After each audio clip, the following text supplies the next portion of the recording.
কিন্তু এখন আর তার পয়েন্ট না বা তার পিকেও নেই। কারণ টি-20 তে তার ইফেক্টিভিটি নিয়ে অনেক জায়গায় প্রশ্ন আছে। বাট আপনি আপনার তাকে পিক করার বিষয়ে মিরপুরে উইকেট বা আপনার এই স্ট্যাপ কিন্তু এটা কি একটা বড় ভূমিকা রেখেছে। প্লাস তিনি তো অনেক লম্বা জার্নি করে এসেছেন। আমি দেখলাম আপনি ম্যাচের আগে তার সঙ্গে একটা সেলফি পোস্ট করেছেন। তিনি তার সঙ্গে আপনার কনভারসেশনটা কি ছিল? তার কতটা টায়ার্ড ছিলেন বা তার মানসিকতা কেমন ছিল? আপনি কি আলোচনা করেছেন? একজন প্রফেশনাল প্লেয়ার এবং আপনারা জানেন যে নিউজিল্যান্ডের প্লেয়ারদের আমরা সবসময় প্রশংসা করি তাদের ক্যারেক্টারের জন্য, খুব সফট এবং স্মার্ট হয়। কেইন কিন্তু আজকে সকালে আর্লি মর্নিং এসেছে 9টা 9:30টার দিকে হোটেলে পৌঁছেছে। পৌঁছানোর পরে কিন্তু আমাদের টিম মিটিং ছিল, সেটাতেও অ্যাটেন্ড করেছে। তারপরে সে রেস্ট নেওয়ার জন্য রুমে গিয়েছে। সো আমি এই জন্যই কথাটা বললাম, খুবই প্রফেশনাল একজন প্লেয়ার। আর আপনি যেটা বলেন এফেক্টিভনেস যে বিষয়টা, আমাদের টিম আপনি দেখবেন আমরা মিরপুরে যখন খেলাটা চলে এসেছে আমরা দেখেছি যে অ্যারাউন্ড 150 ভালো রান। আপনি যদি 150 খেলা হয় সেখানে এক রোল প্লে করতে পারে এবং ইনিংসটাকে বিল্ড করে দূরে নিয়ে যেতে পারে, এই ধরনের একজন প্লেয়ার আমাদের কম্বিনেশনে খুব দরকার ছিল। কারণ আমাদের নিচের দিকে আমাদের ব্যাটিং যারা ছিল তারা যতটা কন্ট্রিবিউট করবে সেটার সাপোর্টটা পাবে কিন্তু উপর থেকে। সো কেইনের ইনক্লুশনটা কিন্তু সেভাবে আমরা চিন্তা করেছি এবং আপনি দেখবেন শান্ত তিনি কিন্তু যথেষ্ট ভালো ব্যাটিং করেছে পুরো টুর্নামেন্ট জুড়ে। বাট আজকে আমাদের টিম কম্বিনেশনে শান্ত নিজেই কিন্তু নিজেই স্টেপ এগিয়ে এসেছে যে রাইট হ্যান্ড লেফট হ্যান্ড কম্বিনেশনে আমি চারে যেতে হলে চারে যাবো, এবং সেটাই কিন্তু করেছে। সো এই যে টিম মানে টিম হিসেবে কাজ করা, ক্যাপ্টেন নিজের পজিশনটাকে ছেড়ে দিয়ে টিমের জন্য মানে বেটার কিছু চিন্তা করা, আমার মনে হয় যে সেটা নিশ্চিতভাবেই একটা টিমকে প্রমাণ করে যে আসলে এই দলটা একটা পুরো দল হিসেবেই খেলে।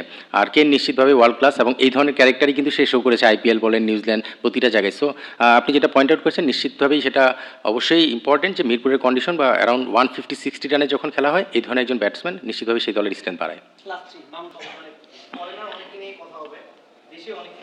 পার্টিকুলারলি বিনুরার পারফরম্যান্সটা অনেক বেশি গ্লোরিফাই করা হচ্ছে। লাস্ট সিজনে বিনুরার কারণে চট্টগ্রাম ফাইনালে গিয়েছিল।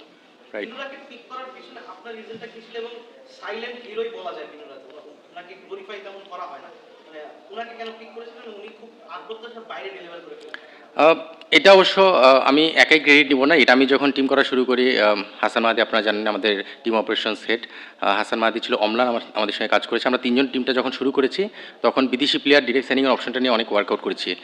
স্বাভাবিকভাবেই আমার প্রথম ডিরেক্ট সাইনিং কিন্তু বিনুরা ছিল, এটা হয়তো অনেকেই জানে না। বিকজ আমি গত বছর যেহেতু কমেন্ট্রি করেছিলাম, খুব কাছ থেকে প্লেয়ারদের নিয়ে অ্যানালিসিস করার সুযোগ হয়েছিল। সেখান থেকে একটা ট্রাস্ট তৈরি হয়েছিল যে এই বলারটাকে আমি যদি ইউজ করতে চাই তাহলে যদি তার কাছ থেকে বেস্ট আউটকাম নেওয়া সম্ভব, সে বেস্ট কিছু দিতে পারবে। এবারও একটা জিনিস দেখবেন, তাকে নেওয়ার পরে কিন্তু তার জানেন যে ইনজুরি কিছু কনসার্ন রয়েছে, তাকে খেলানোর ক্ষেত্রেও কিন্তু আমরা বেছে বেছে কিছু জায়গায় মানে ওয়ার্কলোড ম্যানেজমেন্টের ব্যাপারটা চিন্তা করেই খেলিয়েছি। কিছু ইম্পর্টেন্ট ম্যাচেও প্রয়োজনে কিন্তু তাকে ব্রেক দিয়ে চিন্তা করেছি যে পরের ম্যাচের জন্য রেডি করবো। সো কিছু এরকম প্ল্যান ছিল। বাট পিক করার ক্ষেত্রে সবচেয়ে বড় যে বিষয়টা, আমার ডিরেক্ট সাইনিং 1 নম্বর প্লেয়ার ছিল কিন্তু বিনুরা। বিকজ আমি জানি যে Bangladeshi left arm pace bowler আপনি যদি দেখেন মুস্তাফিজ এবং শরীফুলের পরে আরেকটা নাম খুঁজতে গেলে অনেক সময় লাগে। যেই কারণে কিন্তু আমি জানি মুস্তাফিজ ডিরেক্ট সাইনিং হয়ে যাচ্ছে, শরীফুলকে বিট করতে গেলে অপশনে বেশ অনেক টাকা নিয়ে হয়তো নামতে হবে। সেক্ষেত্রে আমার ফার্স্ট পিক ছিল একজন বাহাতি পেস বোলার বিদেশ থেকে আনবো, যেন ডানহাতি অপশনগুলো আমি ড্রাফট থেকে বা অপশন থেকে নিতে পারি। সো বিনুরা পিকটা সেভাবে ওভারঅল চিন্তাভাবনা করেই করা হয়েছিল। তো করছি, সেটা আসলে রেজাল্টেই প্রমাণ পায়। কারণ আমি আমার জায়গা থেকে বেস্ট কন্ট্রিবিউট যেভাবে করা যায় সেটা করার চেষ্টা সবসময় করি। আর রিস্কের কথা যদি বলেন, আমি আসলে রিস্ক মনে করি না। কারণ আমি আসলে আমার 2011-তে যখন খেলা ছেড়েছি তারপরে আমার স্বপ্ন ছিল যে কোচিং লাইনেই থাকবো, যে কোনো কারণেই হোক। লম্বা সময় সিলেকশন প্যানেলে ছিলাম 9 বছর। তারপরে যখন কোচিং আসলাম ভেবে চিন্তে এসেছি। সো আমি আসলে রিস্ক না, আমি মনে করি যে আমি যেভাবে কাজ করছিলাম সিলেক্টর থাকা অবস্থায় প্লেয়ারদের সঙ্গে যেভাবে কমিউনিকেশন হচ্ছিল বা আন্ডারস্ট্যান্ডিং এগিয়ে যাচ্ছিলাম, সবাই ফিল করতো, আমাকে বলতো যে আসলে কোচিং আসলে হয়তো ভালো করবো, সেটাও আমাকে কনফিডেন্স দিয়েছে। আর সময়ের সঙ্গে সঙ্গে ঢাকা লিগ, তারপরে এবার বিপিএলে কাজ করা, নিশ্চিতভাবেই প্লেয়ারদের ক্রেডিটটাই আগে দিতে হবে। কিন্তু আমি একটা জায়গায় নিজের জায়গা থেকেও বলতে পারি, প্লেয়ার সিলেকশনের কাজটা যেহেতু করে এসেছি, টিম সিলেকশনের ক্ষেত্রে, টিমের জেলিং তৈরির ক্ষেত্রে সেই কাজগুলো আলহামদুলিল্লাহ ভালো মতো এগিয়ে যাচ্ছে। তার ফলে কিন্তু 2টা ইভেন্ট পরপর করলাম যেখানে সাকসেসফুলি এখন পর্যন্ত মনে হচ্ছে নিশ্চিতভাবে 23 তারিখ ফাইনালের পরে আর একটু ভালো মতো রিপ্লাই দিতে পারবো।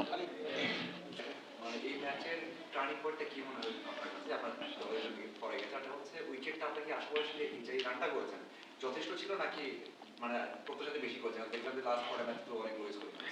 আজকের উইকেটটা কিন্তু যখনই আমরা পাওয়ার প্লেতে ব্যাটিং শুরু করলাম, 2 ওভার যাওয়ার পরে আমরা উইকেটটা সম্পর্কে স্ট্র্যাটেজি সাজিয়েছি। প্রথমে আমরা ইনিশিয়াল যখন একটা বেসিক প্ল্যান নিয়ে কিন্তু ব্যাটিং শুরু করি যে অ্যারাউন্ড 140-50 মিরপুরে ভালো রান। বাট যখনই 2-3 ওভার তামিম এবং ফারহান খেলা শুরু করলো তখনই আমাদের কিন্তু প্ল্যান চেঞ্জ হয়েছে। আমরা 160+ অ্যারাউন্ড 170 একটা টার্গেট করে ব্যাটিং করা শুরু করি। সেটা আরেকটু বেশিও হতে পারতো, বাট আপনি জানেন যে মাঝখানে 3টা উইকেট পড়ে যাওয়ার পরে আমাদের সেখানে আবার একটু নিজেদেরকে সেটেল ডাউন করতে হয়েছে। বাট স্টিল আমার কাছে মনে হয় যে রানটা এই উইকেটে এনাফ না হলেও যে একটা সাইড ছোটো বড়ো হলে তখন কিন্তু এই রানটা একটু রিস্কি হয়ে যায়। সেই জায়গা থেকেই হয়তো বা একটু মনে হয়েছে 10-15 রান কম। আর এটা একটা খুব কমন কথা যে 10-15 রান কম ছিল, বাট আমার কাছে মনে হয় যে যেই রানটা হয় খেলা কিন্তু অপোনেন্ট টিম সেই রান অনুযায়ী খেলে। বাট হ্যাঁ, এই রানটার সঙ্গে আরও 10-15 রান বেশি করার সুযোগ ছিল যদি ওই মুহূর্তে 3টা উইকেট পরপর না পড়তো। আমার কাছে মনে হয় যে আমাদের বলিং এবং ফিল্ডিং আপনারা সবাই দেখেছেন পুরো টুর্নামেন্ট জুড়েই। ফিল্ডিংয়ের আমি একটু আলাদাভাবে বলতে চাই আপনার এই কোশ্চেনকে রিলেট করে। সেটা হলো ফিল্ডিংয়ে আপনি দেখবেন আমাদের ক্যাচ এবং গ্রাউন্ড ফিল্ডিং আনফর্চুনেটলি আমরা ডিরেক্ট হিটে কোনো রান আউট করতে পারিনি, এটা নিয়ে আমরা মজা করি রেগুলার। বাট আমাদের ফিল্ডিং কোচ আবুল বাশারের কথা আমি বলতে চাই, এই নামটা কখনোই সামনে আসে না। আবুল বাশার কী পরিমাণ হার্ডওয়ার্ক করছে ফিল্ডিং কোচ হিসেবে, সেটা যদি আপনারা দেখেন মাঠে আজকে ফারহান 5টা ক্যাচ নিয়েছে। এর আগে ওভারঅল পুরো টুর্নামেন্ট জুড়ে যদি আপনি আমাদের ক্যাচ এবং গ্রাউন্ড ফিল্ডিং দেখেন সেখান থেকে বুঝতে পারবেন যে প্লেয়াররা কতটা ডেডিকেটেডলি কাজ করেছে। নিশ্চিতভাবে আবুল বাশার ফিল্ডিং কোচ তার ক্রেডিট দিতে হবে এখানে।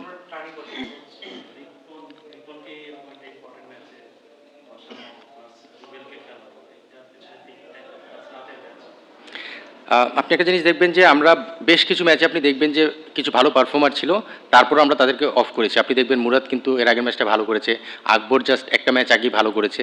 সো স্ট্র্যাটেজিক কারণে আমি সবসময় বিলিভ করি স্পেসিফিক ওই দিন ওই ম্যাচ ওই কন্ডিশনের জন্য যেই প্লেয়ারকে পিক করলে টিমের বেটার বেনিফিট হবে বা কম্বিনেশনের জন্য বেটার হবে সেটাই চিন্তা করি। রিপন নো ডাউট আমাদের আজকে এই ফাইনালে আসার পেছনে রিপনের অবদান সবচেয়ে বেশি বলিং পেস বোলিং ডিপার্টমেন্টে, এটা অস্বীকার করার কোনো উপায় নেই। সো সেই জায়গা থেকে আমাদের কাছে আজকে মনে হচ্ছে সাকিব এমন একজন প্লেয়ার, চ্যাম্পিয়ন প্লেয়ার, আপনারা সবাই জানেন বাংলাদেশ টিমের কি প্লেয়ার। পাশাপাশি তার যে অ্যাগ্রেশনটা আছে সেটাকে আমরা ইউজ করতে চেয়েছিলাম। আর আপনি রুবেলের সঙ্গে কম্পেয়ার করলেন, আপনি যদি দেখেন সিলেটে বেশ কিছু বাঁহাতি ব্যাটসম্যান ছিল, ডানহাতি বাঁহাতি ব্যাটসম্যান যখন সংমিশ্রণ থাকে তখন ক্যাপ্টেনের হাতে কিছু অপশন থাকলে ভালো হয়, যেটা শান্ত আমার সঙ্গে ডিসকাস করেছিল। সেই জায়গা থেকে আমরা দুজন অফ স্পিন অপশন কিন্তু আজকের ম্যাচে ইনক্লুড করেছিলাম। তবে হ্যাঁ, একটা গ্যাম্বেলিংও বলতে পারেন যে একটা সাইড ছোটো থাকলে তখন কিন্তু স্পিনার ইউজ করার ক্ষেত্রে একটা চ্যালেঞ্জ থাকে, সেটাও ক্যাপ্টেনের মাথায় ছিল এবং আমরা দুজন মিলেই সেই প্ল্যানটা করেছিলাম। ইভেন আমাদের কোচ রাজিন সালে তার কাছে আমরা যখন স্ট্র্যাটেজি সাজিয়েছি সেই জায়গাটায় কিন্তু আমরা সেটা মাথায় রেখেই সাজিয়েছিলাম। বাট হ্যাঁ, আপনি যেটা বললেন রিপনকে অফ করার ক্ষেত্রে আমাদের অনেক ভালো মতোই চিন্তা করতে হয়েছে, বাট স্ট্র্যাটেজিক কারণে আসলে রিপনকে একটা ব্রেক দেওয়া। ইউ নেভার নো, নেক্সট ম্যাচে হয়তো সে আবার ব্যাক করতেও পারে। আপনি কেনের কথা বলতেছিলেন, আপনার যখন টপ অর্ডারে করেন শান্ত, মুশফিক, তারপর হচ্ছে মেহরাব, সবাই সুন্দর রানে আউট হয়েছে, দুজন শান্ত 7 রানে। এরপরে আসলে কেনের সাথে এই জিমি নিশামের যে জুটিটা, এটাই মূলত আপনার পুরো ম্যাচটা চেঞ্জ করবে। আপনার ৭৭ রানে যেরকম একটা রানের জুটি হয়েছে, তো মানে এই জুটিটা আপনি কিভাবে দেখবেন? যেহেতু আমরা দেখছি আগের ম্যাচে লো স্কোরিং রান হয়েছে, বাট আজকে আপনাদের মানে একটা চ্যালেঞ্জ দিতে বড় একটা স্কোর লাগতো, সেক্ষেত্রে ওই দুইজনেই শেষ পর্যন্ত ম্যাচটাকে ক্যারি করছে। এটা কিভাবে দেখবেন? নিশ্চিতভাবে এই ধরনের দুজন এক্সপিরিয়েন্স প্লেয়ার যখন উইকেটে থাকে তারা জানে কি করতে হয় এবং সেটা এক্সিকিউট করার ক্ষেত্রে তাদের প্ল্যানটা, যেহেতু দুজন একসঙ্গে রেগুলার খেলে মানে লম্বা সময় একসঙ্গে খেলেছে, তারা প্ল্যানটা সেভাবে সাজিয়েছে। আমি যখন স্ট্র্যাটেজিক টাইম আউটে গিয়েছি স্বাভাবিকভাবে তাদের সঙ্গে বিষয়গুলো ডিসকাস করেছি, তারা নিশ্চিতভাবেই তাদের প্ল্যানটা সাজিয়ে সেটা এক্সিকিউট করার চেষ্টা করেছে। হ্যাঁ, উইকেট পড়ে গিয়েছিল, সেটা একটা প্রেশার এসেছিল, বাট ওয়ার্ল্ড ক্লাস প্লেয়াররা যখন একসঙ্গে ব্যাটিং করে তারা নিজেরাই প্ল্যান সাজাতে পারে, সেখানে আসলে খুব বেশি বলার কিছু থাকে না। এবং এক্সপিরিয়েন্স প্লেয়ার যে কোনো ফর্মেটেই যে কী রোল প্লে করতে পারে আজকে নিশ্চিতভাবে তাদের এই পার্টনারশিপটাই সেটা প্রমাণ করে। মানে কোনো একটা পয়েন্ট আছে যেটা আপনার মনে হয়? আমার কাছে মনে হয় ইমন যখন ব্যাটিং করছিল তখন আমরা কিন্তু সবাই একটু নার্ভটাকে ধরে রাখার চেষ্টা করেছিলাম, কারণ আমরা জানি যে ইমন এমন একজন অ্যাটাকিং ব্যাটসম্যান, সে যদি ইনিংস ক্যারি করে তাহলে ডিফারেন্স তৈরি করার মতো ক্যাপাবিলিটি তার আছে। ইমনের রান আউটটা আমার মনে হয় আজকের ম্যাচের টার্নিং পয়েন্ট নিশ্চিতভাবে বলতে হবে। আর আমাদের ব্যাটিং জায়গা থেকে যদি বলি, আমার মনে হয় যে কেইনের যে ইনিংসটা, কেইন উইলিয়ামসন, তাকে যেই কারণে আমরা পিক করেছি এটা নিয়ে অনেকেরই অনেক ডাউট ছিল, বাট আমার টিম স্ট্র্যাটেজিতে আমি যখনই দেখেছি যে আমার উপরের থেকে একটু রানের একটু স্ট্রাগল করছি তখনই কিন্তু কেইনকে ইনক্লুড করার অপরচুনিটি পেয়ে সেটা আমরা গেইন করেছি এবং কেইনের ইনিংসটা নিশ্চিতভাবেই আমাদের আরেকটা ব্যাটিং ডিপার্টমেন্টে টার্নিং পয়েন্ট হতে পারে। সব ধরনের খেলার খবর পেতে সাবস্ক্রাইব করুন। সঙ্গে থাকুন খেলার পাতার।